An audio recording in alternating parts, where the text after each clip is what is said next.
Before we get started, and before I forget, which is occurring more frequently now than I would like to, I want to thank a few folks who have gotten me here this far. Ralph Storez, who is not here tonight.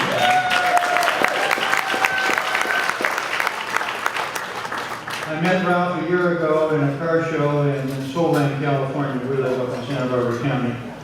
And he was kind enough to introduce me to Mike Becker, who was kind enough to take some of these stories, run them up the flagpole, and see if anybody might be interested. That led us to Gil Morez and Kevin Reinecker, who have helped with the visuals and to put all this together. Brett Gann has been very helpful keeping me current in what's going on. And last but not least, Kathy Buckman, who is probably the hostess with the mostest.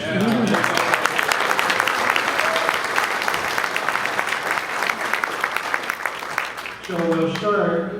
My little talk is about the birthing pains of Pantera in the range 1970 to 72. That's when I was involved.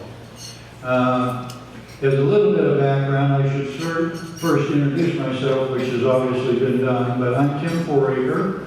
I was involved with Shelby American, working for Carol Shelby from 65 to 67, involved in the, of course, the Cobra, the GT350, the GT500, and Shelby parts.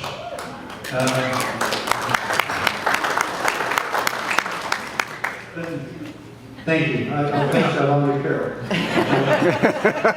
In 1970 and 1972, I got involved with Autosport Products, which makes no sense to you now, but I'll loop that around and bring them into the picture in a moment. There were a number of people active with the Shelby program who ended up also active in the Pantera program. One of my best friends, I think, spoke to your group a few years ago, Don Coleman. I don't know if any of you remember his name. He was looking at this picture from the Ford side. I'll be sharing with you some of my observations down in the trenches, and I'll give you my punchline before I go through the litany, but this is my story, and I'm sticking to it.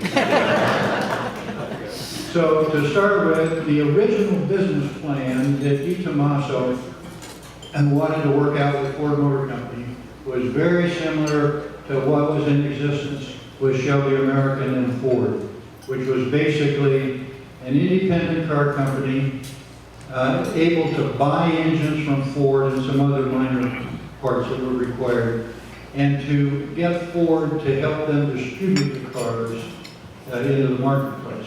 I can remember talking to Carol way back when, and one of his original thoughts was that, well, there were 6,500 Ford dealers, and if we just make one for each Ford dealer to draw in the traffic, we'd be rich and we don't care if they ever sell them. And I think maybe some of the original thinking in Pantera ran along the same line. But the plan was to have an independent company getting Ford engines, getting distribution, and moving forward. Now, the next step is to introduce you to Rowan Industries. Some of you folks I know the Rowan story, but for those that don't. Alejandro needed severe additional financing to get this program up and running. He had tooling, fixtures, etc., inventory, etc., and one of the ways, I think he was successful himself to start with, but the real leap forward came from his wife, who was a Haskell. And yes, the Haskell family were heirs to the DuPont fortune here in the United States. And her two brothers, John and Emery, were running a little company called Rowan Industries, which basically, they controlled maybe 25 small or medium or maybe larger companies It was a little conglomerate they were using to keep their fortunes invested and working for them. They had a plant in Minnesota, electronic manufacturing. They made baseball bats in New York. Adirondack Industries was the name of it. They're still making baseball bats, and if you watch on television professional baseball games, the ball players that use a bat that's all black, that's was Rowan Industries. I have no idea if they're still involved or not. And then they had a big shrimping operation in Brazil, 25 boats, and then another other companies. So the original structure was to create 5 little companies, all wrapped into the Rowan Industries program. In Italy were the Gia Design Studios, deTomaso Automobili, which he had making the Mangustas, and then Vignali, which was a large assembly plant at that time having no business. It was basically gone through bankruptcy and was owned by the Italian government. That was a facility that had made the Carmen Gia body in white some years before, and then sent it up to Germany and they put Volkswagen engines in it. It was a large facility just sitting idle, controlled by the Italian government, and their rules at the time were that if you as a businessman could create jobs and create employment, we, the government, would help you get started. And in that case, deTomaso bought that facility from the Italian government for $1. And that was a facility that they were going to set up to run the production. They had 2 little companies here in the United States, deTomaso of America, which was set up to import the cars and distribute them through the Lincoln Mercury division. That was a political hot potato because the logical place was to run them through Ford dealers, because the Ford dealers had sold the Cobra, the GT350 500s, and they had some high-performance knowledge. But politically, they decided to set it up going through Lincoln Mercury. The last piece of where I came into it is Autosport Products.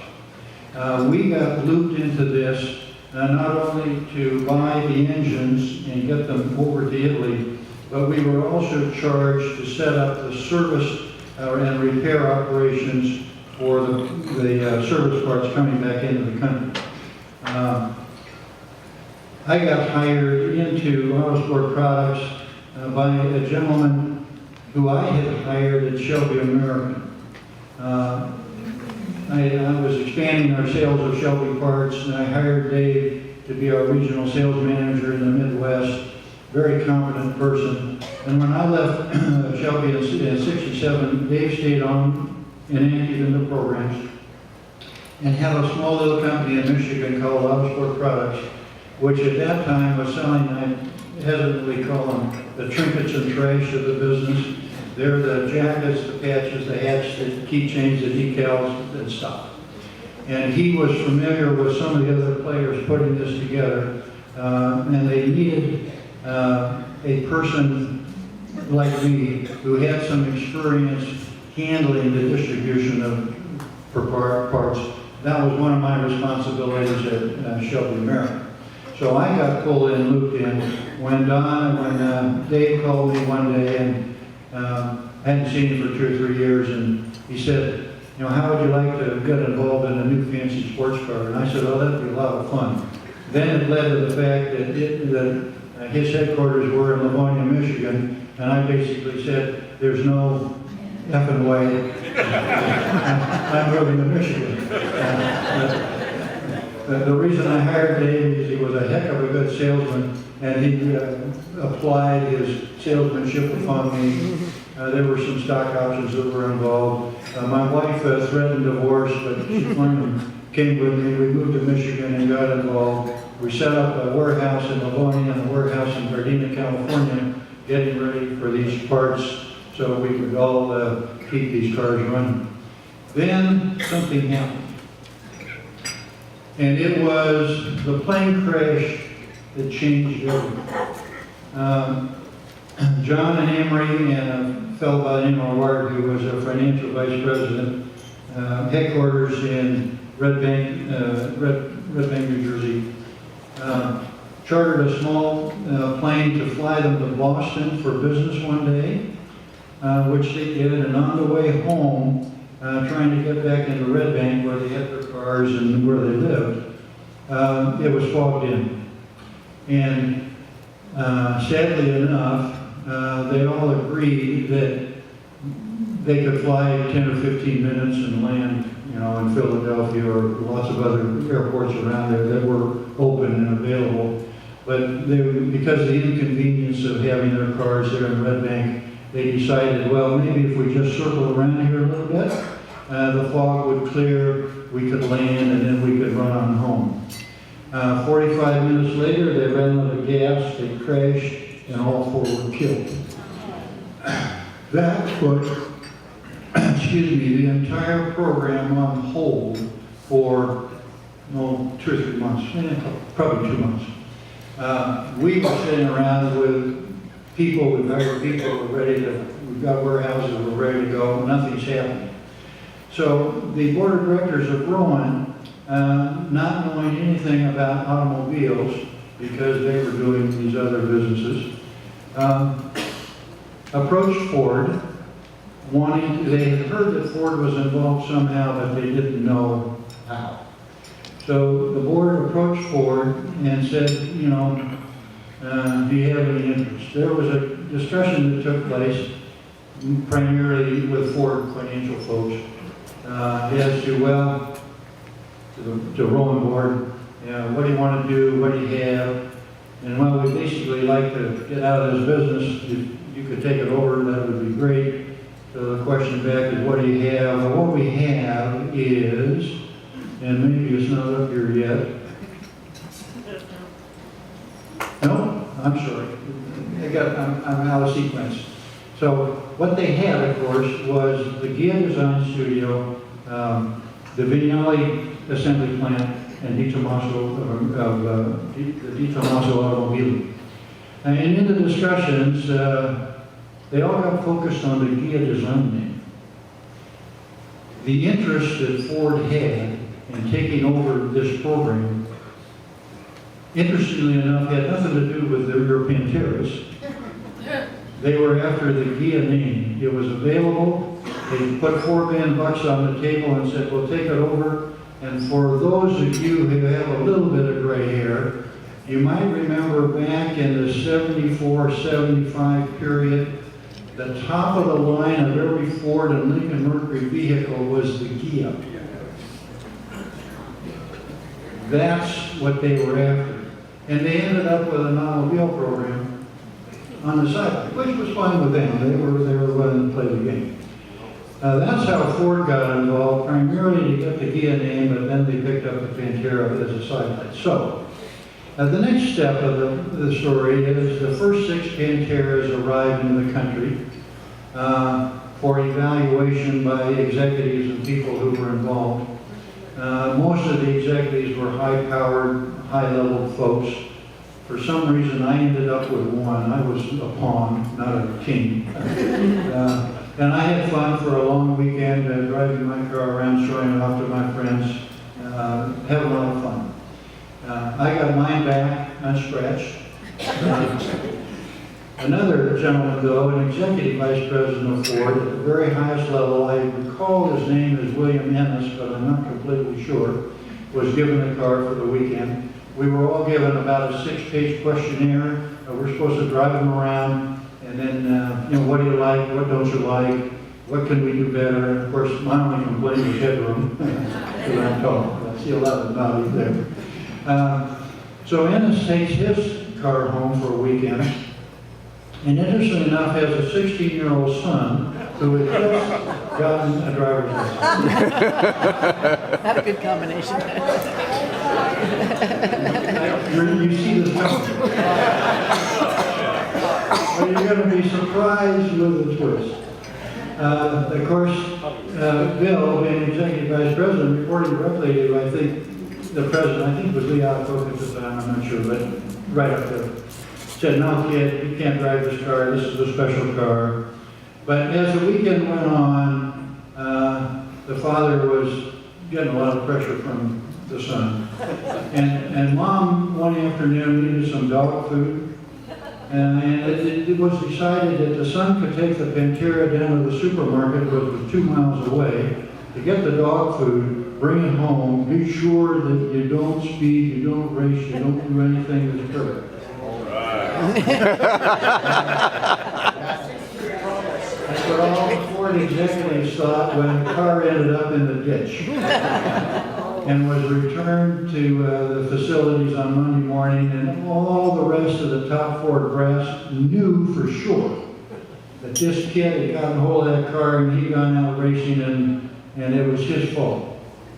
In fact, it came out later that the true story was, as he was cautiously driving down the road, a dog ran out in front of him. He slammed on the brakes to miss the dog, ditch.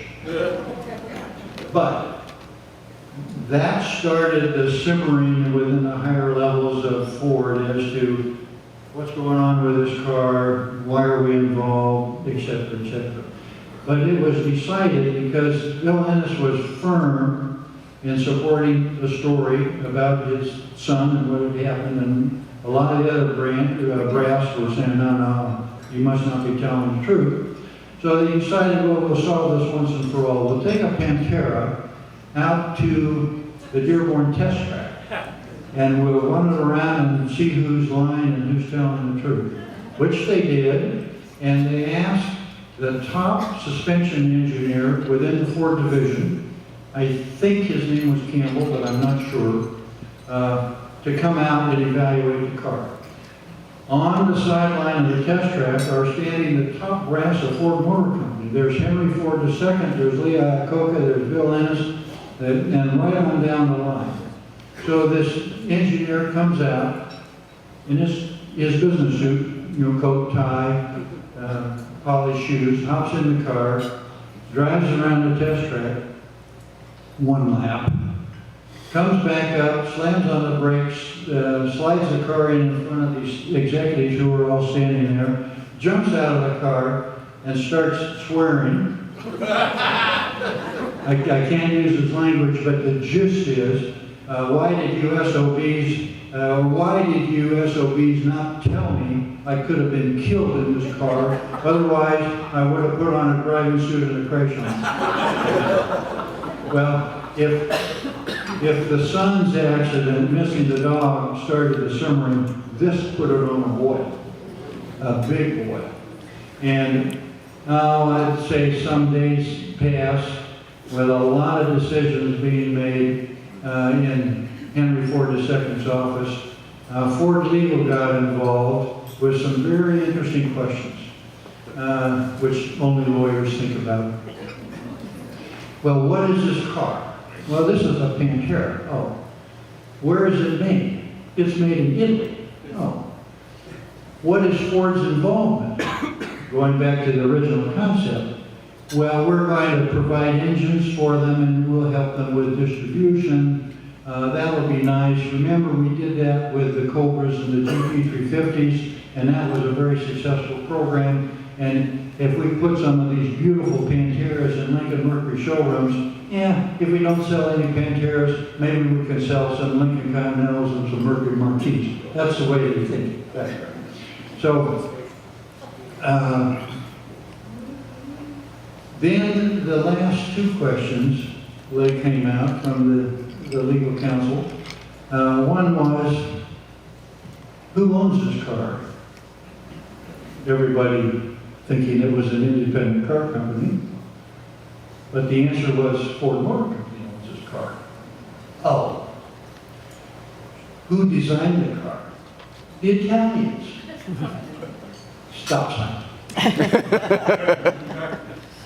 This car will not be sold in the United States since Ford Motor Company now owns it, without going through Ford Engineering. Okay. More delay.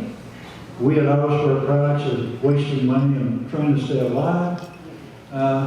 Ford Engineering goes through the whole car, checks out everything, comes up with hundreds and hundreds and hundreds of design change. Some very critical for the safety of the owner of the car, some not so critical. I categorize them critical and not critical.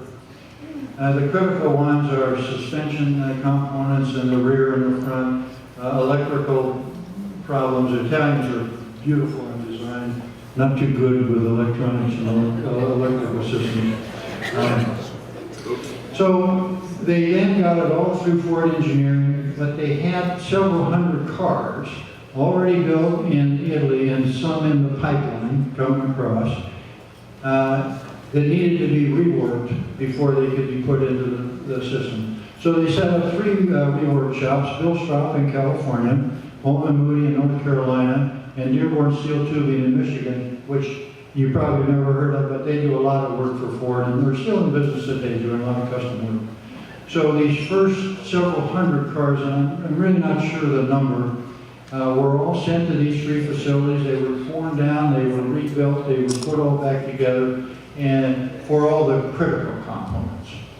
And the number that sticks in my mind, and I'm not sure on this, it's a rough number, is that of course serial number 1000 was the first one they built, and up around to serial number 1500 or so, those cars all went through the rework process. They were fine cars when they finally got out on the street. But there were lots and lots and lots of other minor little changes that had not been put in the system yet, and the pressure of a radiator cap, the rubber compound of the windshield wiper blade, stuff like that. And so from serial number 1500, all the cars coming out of the assembly lines in Italy had all of the critical changes. And then by the time they got to serial number 2500, all of the changes were integrated into the cars. Then, where am I? So now we're getting back to normal. The cars are in great shape. They're coming in. They're being sold through Lincoln Mercury dealers. At that time, my boss, who hired me, who was the president of Autosport Products, decided he was tired with all this nuisance and he'd go back to California. They left me in charge of Autosport Products. Our challenge initially was to handle not only the export of the engines, but the service parts coming in. We were now owned by Ford Motor Company. I looked at a business plan of, does it make any sense for us, 2 little warehouses, one in Michigan, one in California, to do what Ford Motor Company could do with what was then called their Autolight Parts Division, which is a Ford Parts Division, with 24 warehouses across the United States, airplanes that fly every night with critical parts. So they came to me and asked for a business plan. I said, I'll give it to you in a day. I said, liquidate Autosport Products, move all the parts into the Ford Parts Distribution System, take the critical key guys who were involved, which they did. So then all the parts were handled by a fellow by the name of Bob Vickery. I don't think he's ever spoken to you. He's still alive. He's still in Michigan. And if you want another speaker, I would suggest Bob Vickery. He stayed with Ford for 25 years, retired. And when he retired, he was in charge of the entire Ford recall operation, which any of you who have Chevrolets, that's a big responsibility.